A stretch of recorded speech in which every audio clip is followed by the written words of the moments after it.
आज हम लोग आगे शुरू करेंगे प्रगतिवाद। हमने देखा था प्रगतिवाद में क्या है। प्रगतिवाद ये समझ लिया था, प्रमुख आलोचकों के कथन देख रखे हैं, प्रगतिवाद की कालावधि समयावधि हमने देख रखी है। कल हम देख रहे थे अंत में प्रगतिवाद की मुख्य विशेषताएं या उसकी प्रवृत्तियां। प्रवृत्तियां मैंने क्या कहा था कि जो रचनाएं हो रही थी उन रचनाओं का मूल स्वर क्या था, रचनाओं में कैसी बातें की जा रही थी, किस तरह की रचनाएं थी, वही कही जा सकती हैं उसकी प्रवृत्तियां। तो हमने क्या देखा था कि मार्क्सवाद और साम्यवाद में आस्था की बात करते हैं, शोषक वर्ग के प्रति आक्रोश की बात करते हैं, हिंसक क्रांति का समर्थन की बात करते हैं प्रगतिवादी कवि। ये साथ ही साथ इनकी भाषा कैसी है, बिल्कुल आम बोलचाल की भाषा, ठेठ भाषा का प्रयोग किया गया है, धर्म और ईश्वर का विरोध किया गया है, बहुजन हिताय की भावना यहाँ पर है। क्या कह रहे हैं ऐसे कवि, जितने भी प्रगतिवादी कवि हैं वो ये कह रहे हैं कि समाज की व्यवस्था ऐसी होनी चाहिए, समाज का बंटवारा ऐसा होना चाहिए, पूंजी का ऐसा बंटवारा होना चाहिए कि समाज में कोई भी वर्ग क्या हो, मुश्किलों से नहीं मरे, कोई भी वर्ग अपनी मूलभूत आवश्यकताओं से वंचित ना रहे। ठीक है, और एक चीज है इसमें लिख लीजिए, प्रवृत्तियों में ही ये आएगा। ठीक है, कल हमने जो प्रवृत्तियां लिखी थी उसके ही नीचे नोट करके आप इसको लिखते जाइए, आज जो मैं लिखवा रही हूं।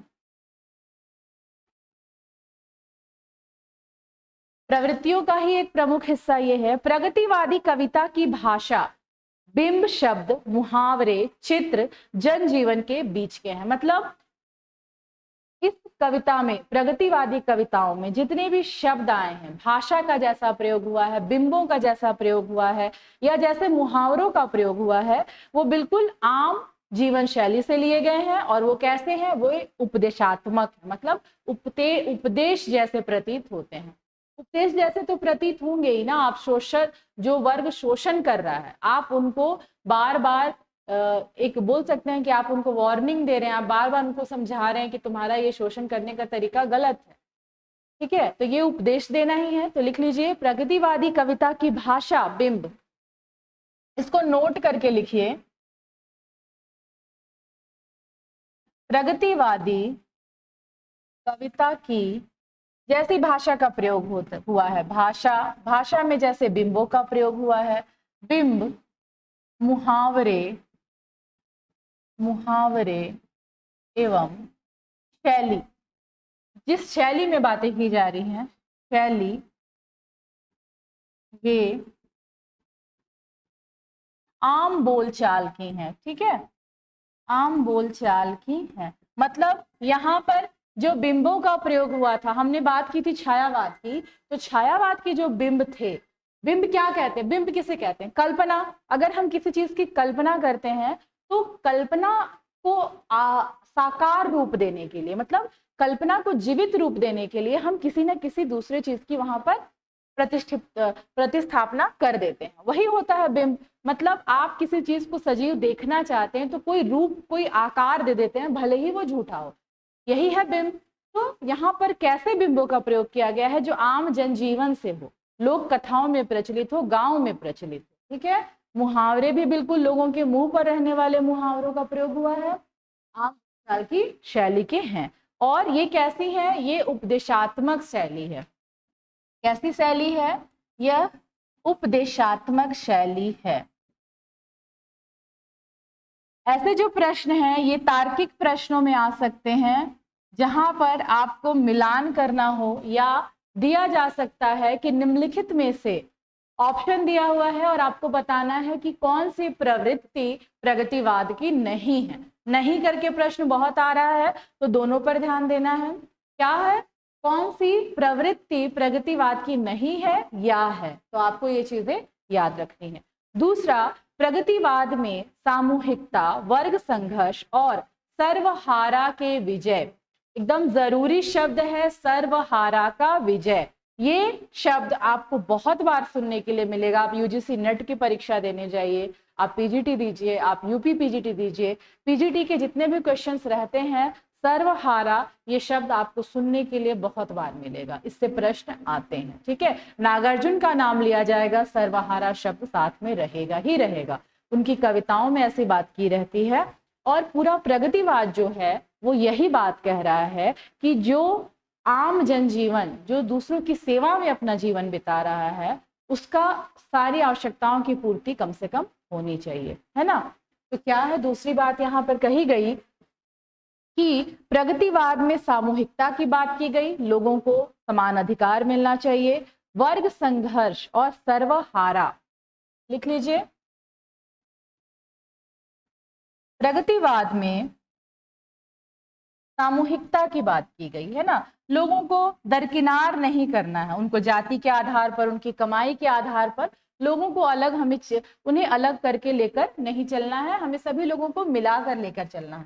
सामूहिकता की बात की गई, वर्ग संघर्ष को सामने लाया गया और सर्वहारा की विजय की, किसकी? सर्वहारा, सर्वहारा के विजय की बात की गई, विजय की बात की गई। यहाँ पर खत्म होता है हमारा प्रगतिवाद की प्रवृत्तियां। प्रगतिवाद की क्या मुख्य प्रवृत्ति थी हमने समझ लिया, प्रगतिवाद क्या था ये भी समझ लिया। आगे हमें ये देखना है कि प्रगतिवाद के मुख्य रचनाकार कौन कौन से हैं। रचनाकारों से प्रश्न आएंगे। अगर प्रगतिवादी रचनाकार हम उठाते हैं नागार्जुन जी को, तो ऐसा नहीं है कि नागार्जुन जी की सिर्फ प्रगतिवादी रचनाओं से आपसे प्रश्न पूछा जाएगा, क्योंकि आप स्वयं देख रहे हैं पूरा आधुनिक काव्य खंड दिया हुआ है आपके सिलेबस में, पूरा आधुनिक गद्य खंड दिया हुआ है आपके सिलेबस में, तो वो सारी चीजें जुड़ी हुई हैं आपस में, आप अलग करके नहीं पढ़ सकते हैं। अगर आप प्रगतिवादी कवि के रूप में नागार्जुन जी को पढ़ते हैं तो अब आपको उनके बारे में सारी जानकारी होनी चाहिए। ठीक है, हमने छायावाद के समय चार प्रमुख साहित्यकारों को देखा, उसके अलावा भी हमने उस युग के जो साहित्यकार थे उनको भी 3-4 साहित्यकारों को देखा। आज हम फिर प्रगतिवाद जब देखेंगे, यहाँ पर हम लोग फिर 4-5 प्रमुख साहित्यकारों को देखेंगे। तो ये जो साहित्यकार के नोट्स हैं आपके पास, अलग से साहित्यकारों का परिचय, उनका नोट्स भी बन रहा है, वो किस धारा के कवि थे, धारा के लेखक थे, ये भी बन रहा है। ठीक है, तो ये जो नोट्स बना रहे हैं आप, इसको इतने अच्छे से बनाइए क्योंकि ये आप लोग को हमेशा काम आने वाला है। एक बार किसी लेखक के बारे में पूरी जानकारी मिल गई, अगर कहीं से आपको फिर आगे कुछ नया जानकारी मिलता है तो आप नीचे में आधा पेज छोड़ के रखिए, ताकि कुछ मिले तो आप उसको वहां पर ऐड करते जाइए। ये है नोट्स बनाने का तरीका। ये नहीं कि आप आज कोचिंग कर रहे हैं, आज आपने नोट्स बनाया, फिर 1 साल बाद आपको पढ़ना है तो फिर वापस से आप नोट्स की खोज कर रहे हैं। ये आपने जो बनाया ये आपका अपना बनाया हुआ नोट्स हो जाएगा। ठीक है, तो थोड़ा दिमाग लगाना है उसमें। आगे आते हैं, आज हम लोग शुरू करेंगे प्रगतिवादी रचनाकार। कौन कौन से रचनाकार हैं जिनको प्रगतिवादी रचनाकार कहा जा सकता है। प्रगतिवाद की बात करेंगे तो जब छायावाद चल रहा था, है ना, जब छायावाद चल रहा था उसी समय ये स्थिति थी कि कुछ जो रचनाकार थे वो प्रगतिवादी रचनाएं भी कर रहे थे, आप उनको हटा नहीं सकते हैं। तो छायावाद के समानांतर छायावाद एक और चल रहा है, छिटपुट प्रगतिवादी रचनाएं भी चल रही हैं, तो हम लोग उनको भी देखेंगे कौन कौन है। छायावाद के समानांतर प्रगतिशील साहित्य लिखने वाले रचनाकार कौन कौन है और मूलतः प्रगतिवादी रचनाकार कौन कौन है। 2 कॉलम बनाते हैं हम लोग। पहला देखते हैं छायावाद के समानांतर, छायावाद के समानांतर चलने वाले रचनाकार। हो सकता है इनमें से बहुत सारे रचनाकार छायावादी रचनाकार भी हों और उन्होंने कुछ प्रगतिवादी रचनाएं भी लिखी हैं, तो हम लोग उनका भी नाम लेंगे, उनको हटा नहीं सकते हैं।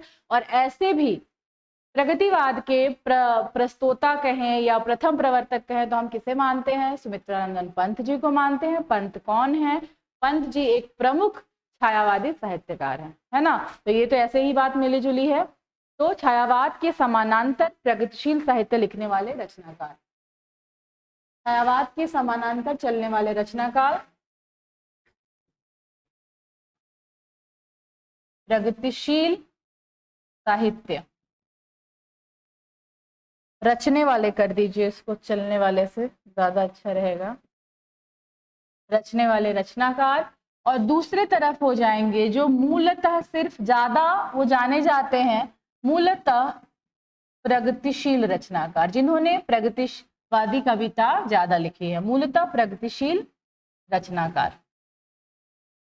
यहाँ पर छायावाद के समानांतर चलने वाले रचनाकारों में प्रमुख हो जाएंगे पंत, सुमित्रा नंदन पंत, मुख्यतः कहे जा सकते हैं। निराला जी भी हैं, दिनकर जी भी हैं।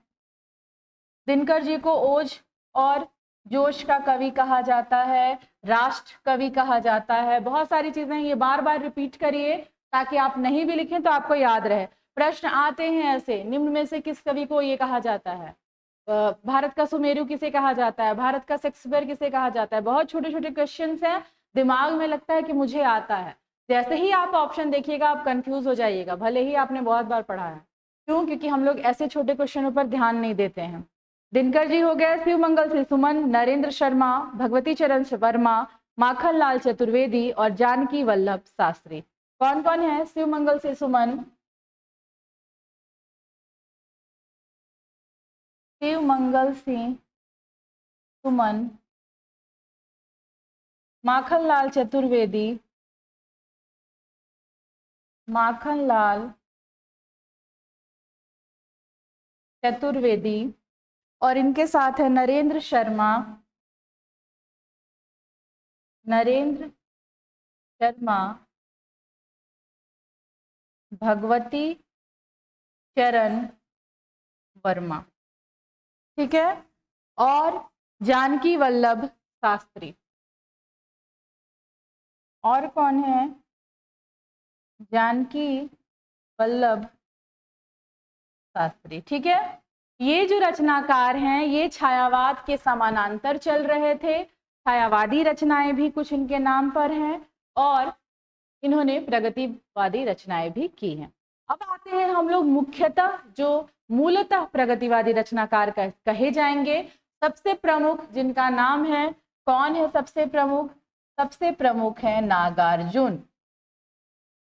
नागार्जुन का और एक क्या नाम है आप लोग बताइएगा, बहुत बार इनका नाम, इनका 3-4 नाम है। 1911 से 1988 इनकी अवधि, जन्म अवधि है 1911, मृत्यु 1988। इसके बाद आते हैं केदारनाथ अग्रवाल, 1911 से 2000। कौन आते हैं इसके बाद? आते हैं केदारनाथ अग्रवाल। केदारनाथ अग्रवाल जी की बहुत सारी कविताएं हैं जो बहुत चर्चित हैं। इनका भी जन्म है 1911 से सन 2000, ठीक है। केदारनाथ अग्रवाल के बाद आते हैं रामविलास शर्मा, 1912 से 2000। फिर आते हैं मन्नूलाल शर्मा शील, 1914 से 94। फिर आते हैं त्रिलोचन शास्त्री, 1917 से 2007। और सबसे अंत में आते हैं रांगे राघव, 1923 से 1962। बहुत ही कम अवस्था में रांगे राघव जी की बात करेंगे। सिर्फ 35 वर्ष की आयु इन्होंने देखी और इसमें इन्होंने बहुत अच्छे अच्छे साहित्य लिखे हैं। ये दक्षिण भारत से हैं। इनका पूरा नाम रांगे राघव नहीं है, इनके नाम में राघव ही आता है मुख्यतः। बाकी जैसे दक्षिण भारत में नाम चलता है, पिता के नाम, दादा के नाम, वैसा ही इनका नाम है। इनकी रचनाएं बहुत अच्छी हैं। रांगे राघव जी की जो शुरुआती दिनों की जितनी भी रचनाएं हैं वो प्रगतिशील साहित्य में जोड़ी जाती हैं, ठीक है। सबसे पहले देखते हैं नागार्जुन, केदारनाथ अग्रवाल, फिर आते हैं रामविलास शर्मा। रामविलास शर्मा जी को आलोचक के रूप में भी आप सभी जानते हैं।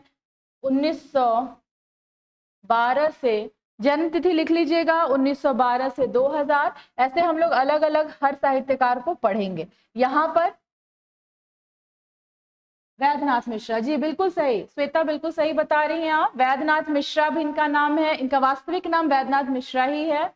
नागार्जुन इन्होंने खुद रखा। इसके अलावा इनको बाबा भी कहा जाता है। दूसरा और एक नाम से ये मैथिली में रचनाएं करते थे। आप लोग मुझे बताइए नागार्जुन जी किस नाम से मैथिली भाषा में, जो बिल्कुल बोलना था, और आद्या यात्री, बिल्कुल सही, यात्री नाम से ये मैथिली भाषा में रचनाएं करते थे। रामविलास